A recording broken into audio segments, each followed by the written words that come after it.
Question 5. The diagram below shows a set of traffic lights suspended in equilibrium by means of two cables, AC and BC, inclined at those angles we can see. Okay, the traffic lights have a mass of 25 kilograms and are modelled as a single particle.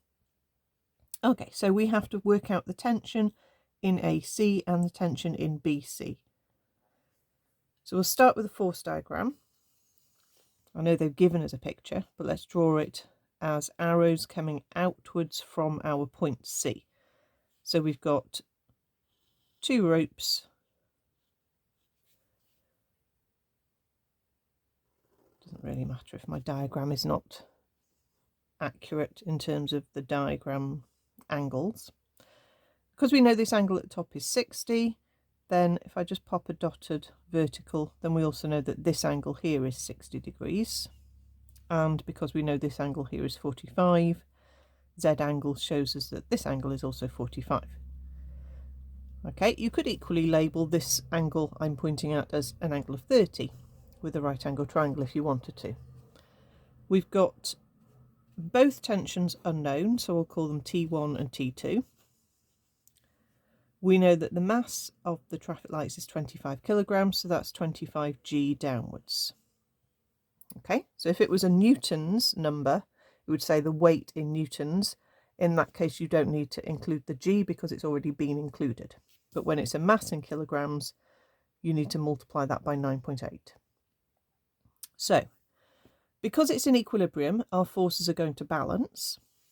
So what we do is we balance the forces horizontally and we balance the forces vertically. And that's called resolving the forces. So if I say horizontally my forces are going to balance, then we're going to say T1 sine 60 to work out how much is pulling to the left for force T1.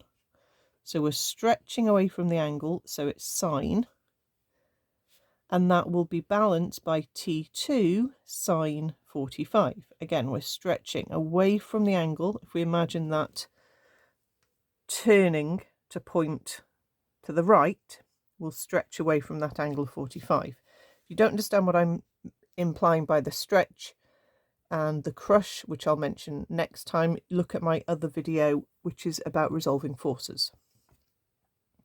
So this gives us a link between T1 and T2, but we can't work out either value from here. So we need to look at the vertical equation. And this time we're going to say the forces upwards are being balanced are equal to the force downwards. So this time we're going to resolve the forces to the vertical. So T1 is going to twist to the top. We're going to crush the angle, so that's T1 cos 60. Plus, we've got another force going upwards, so this one is going to be moved around to point to the top, T2 cos 45. So imagine those arrows are like hands of a clock that you can actually physically move. Okay, if you stretch the angle out, it's sine, and if you crush the angle, it's cos. That will, in this case, equal the force vertically downwards, which doesn't need resolving, so that's just 25G. So at this point, we've got simultaneous equations that we can try and solve. So equation 1, if I rearrange that, I can say that T1 is T2 sine 45 divided by sine 60. Now I can put decimals or surd values in at whatever point I want. Okay, so you could work that out on your calculator straight away. Okay, let's try and see what that looks like.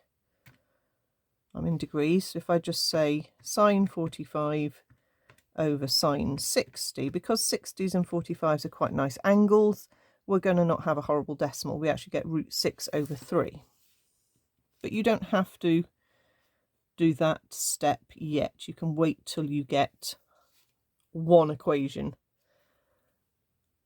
So what we're going to do is substitute into equation 2, where we've got the T1. We're going to substitute in this bit for this expression here. Okay, I'll use the third value seeing as I've already got it, but if you haven't and you're still writing sine 45 over sine 60, that is correct as well. So I'm going to get root 6 T2 over 3 multiplied by cos 60 plus T2 cos 45 equals 25g. Okay, so let's carry on with this and say what is root 6 over 3 multiplied by cos 60, and that gives me root 6 over 6. I'm not going to bother with the decimals because it's more accurate with the surds. Cos 45 root 2 over 2, and 25g is 245. So all I need to do now is add these two terms together. So root 6 over 6 add root 2 over 2 gives me, and I will change it to a decimal now, 1.115 lots of T2 is 245. Keep this whole decimal on the screen and just divide by that. So 245 gives me 219.66 newtons. Okay.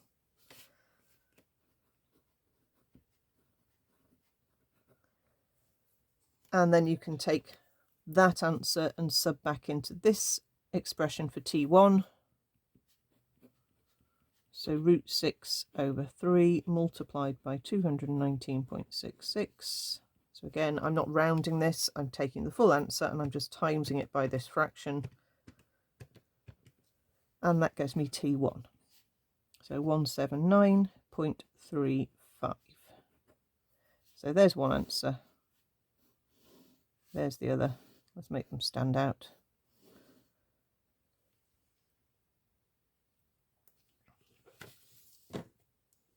Okay, so we worked out that that is approximately 179, which was right. And then we could approximate this one to 220 in the same amount of rounding. Okay, so there's our 6 marks. For part B, state a modelling assumption that we have made in the solution. Okay, don't repeat anything that they've already mentioned. That's the key thing here. They've already said that they're modelling the traffic lights as a single particle. So don't say you're modelling as a particle. It's not moving, so don't say you're assuming no air resistance. That's not, that doesn't come into it in this question. Okay, so as I said, you can't say things they've already mentioned. But we could say, for example, that the cables are light. That would be a good modelling assumption. Okay, one of the things they often say in pulley questions are, it's a light string. Okay, and that means that there's no extra weight being, added to the system. Okay, so let's use that as our assumption because they've not mentioned that in the question.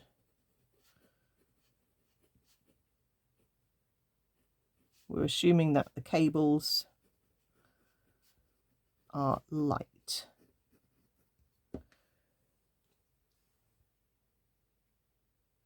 Okay.